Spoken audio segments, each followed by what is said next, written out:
I've got it. Psychology must be one of the most fascinating fields of study. And yet you realise that some of the most boring lectures I've ever heard have come from psychologists. Not all psychologists, of course, but too many of them sometimes get so bound up with their newfound knowledge that they strangle the imagination. Of course, I could say something similar about religion. Religion is something, it should stir the imagination to lift humankind to a higher level of self-understanding and understanding the world, and yet it can be so boring. It can be so narrow, so negative, and so hostile and violent.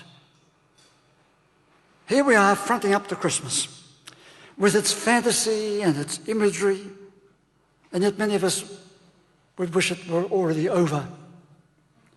It has become so boring and so unimaginative that you realise that the Kris Kringle at one of my staff gatherings, the notice went out to all the staff, no chocolates and no bottles of wine from last year's Christmas. Just use your imagination. There it was. Imagination, one of our greatest gifts that we discover, I hope, in childhood. And it can zoom into great expansiveness right through our life if we'll let it. But so often we close it down. Or it gets tangled up in some kind of delusional paranoia. With the ongoing years of our life, we can continue to explore the various boundaries and genre of imagination in our work life, in problem solving, in developing new ideas, in our relationships, in our household decor, in our personal dress. But alongside of all that, I hear people say, look, this is good enough. I can't be bothered. I don't care that much. This will do. Others, however, try to be imaginative.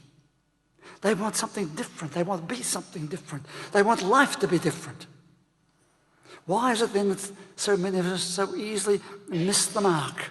We miss the mark. We even look ridiculous. We behave inappropriately for our age and station. Your imagination, so vital to the way you live, to the way you deal with problems, to the way you relate to each other. Do you know, just the other day I was waiting in my car at the curbside and another car pulled up across the road, waiting also at the traffic lights. In the front, mother and father, and in the back, two youngsters, two young fellows, about 8 and 10 years of age. There they were. Mother and father looking straight ahead, not talking. The two children in the back with large earphones on, absorbed in what was going on in the earphones. I dare say this was learning the way of family imagination. Last week we had an election. When I was at university, they taught us that politics was about imagination. It is the art of the possible. And yet that election was, for me, like the one immediately before it, was notably in its lack of imagination. It seemed to me that people were more concerned about a few trains running on time than we are about the 7 million people who are homeless in northern Pakistan today. 7 million people. We seem to be more angry about getting our extras in life that we hardly spare a thought for 85,000 children less than 5 years of age who will die this year in northern Pakistan. These figures are so huge that they are unimaginable to us. And yet reality is right there for them. Human Rights Sunday. We might well recall the story of Nelson Mandela, spent 27 years in a rock-breaking, terrible prison. But he emerged. He emerged to be the President of South Africa. You know that. We all know that. Along with the daily breaking of rocks with a hammer. He would return each night to his tiny cell and write beautiful words. He would, in imagination, return to his country roots, the rolling hills where he was born. He was serving a life sentence under great hardship.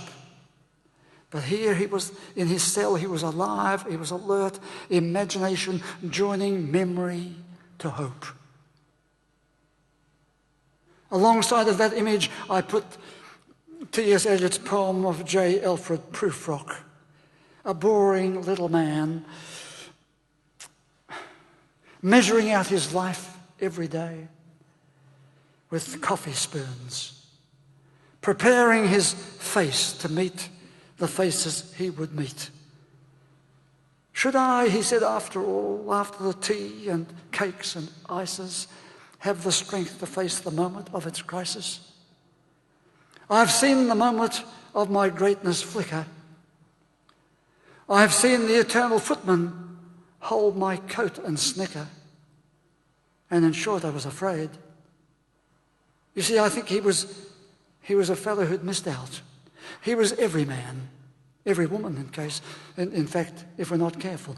Life's moments had drained his imagination. So he just repeated everything the same every day. For Nelson Mandela, imagination remained alive.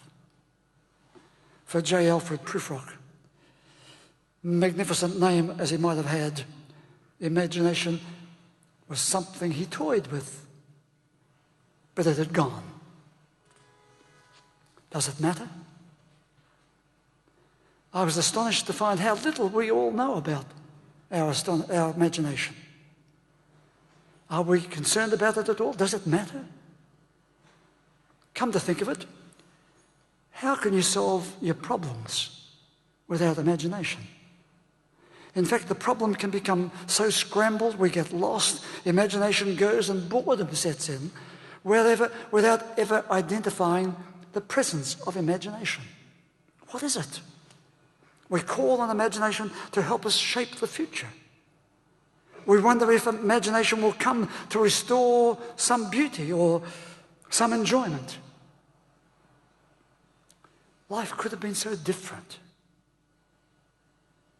Could have been, if only we'd cultured a close relationship with imagination.